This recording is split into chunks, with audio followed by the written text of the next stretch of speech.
రతీదేవి తన భర్త కాలి బూడిగా అయ్యేసరికి విపరీతంగా రోధించింది.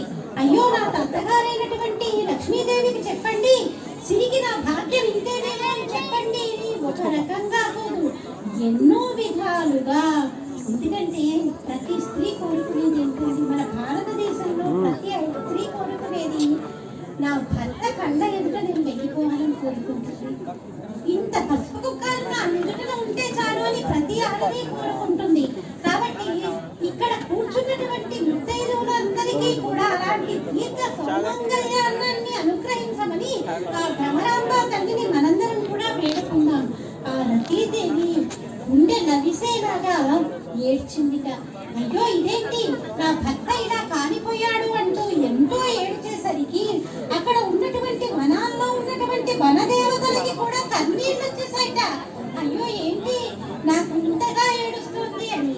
అప్పుడు ఆ యొక్క పరమశివుడు వదిలినటువంటి ఆ యొక్క అగ్నిని వెనక్కి తీసుకోమని దేవతలందరూ చెప్పారట. మేమందరము కూడా ఏదో చిన్న దేవకార్యమని బ్రహ్మకుండి పురిగొల్పామే కానీ ఇది మేము కావాలని చేసింది కాదు అంటూ అని చెప్పగానే వెంటనే ఆయన ఏం చేశాడు, ఆ అగ్నిని ఒకసారి వదిలిన అగ్నిని వెనక్కి తీసుకోవడం రాదు కాబట్టి దీన్ని సముద్రంలో వదిలిపెడుతున్నాను. ఇది బలవంతంగా ఉంటుంది.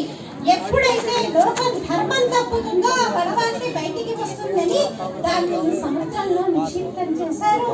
ఇందులో అమ్మవారు అనుగ్రహించి ఆ రతీదేవికి ఒక్కడికే మన్మథుడు కనిపించేటట్టుగా, అలాగే మండీ జన్మలో కృష్ణ పరమాత్మకి ప్రత్యుమ్నుడన్నటువంటి పేరుతో కొడుకుగా పుట్టేటట్టుగా అనుగ్రహించింది.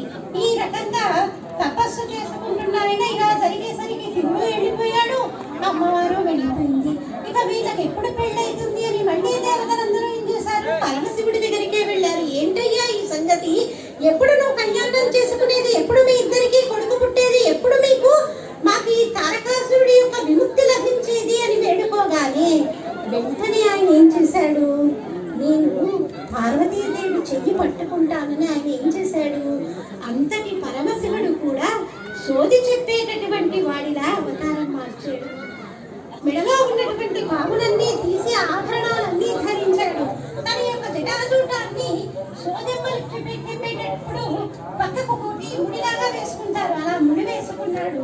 ఆ ఉడవ నేత్రం కనిపించకుండా రూపాయి కాసంత పెద్ద కొట్టు పెట్టుకొని సోది చెబుతానమ్మ, సోది చెబుతాను, ఉన్నది ఉన్నట్లు చెబుతాను అంటూ ఆ యొక్క మేనకాదేవి వాళ్ళ యొక్క రాసవేదంలో తిరుగుతూ ఉంటే, మేనకాదేవి హిమవంతుడు ఏమిటో అమ్మాయిని అక్కడ ఆయన సేవలకి వినియోగించాలి కానీ అక్కడ సేవలకి వినియోగించినప్పుడు అంతా బానే ఉంది, వచ్చినప్పటి నుంచి అమ్మాయి దిగులుగా ఉంటుంది అని వెంటనే వాళ్ళు ఆ సోది చెప్పే అమ్మాయిని ఆవిడ్ని పిలుచుకొచ్చారు. వెంటనే ఆవిడ సోది చెప్పడం మొదలుపెట్టింది.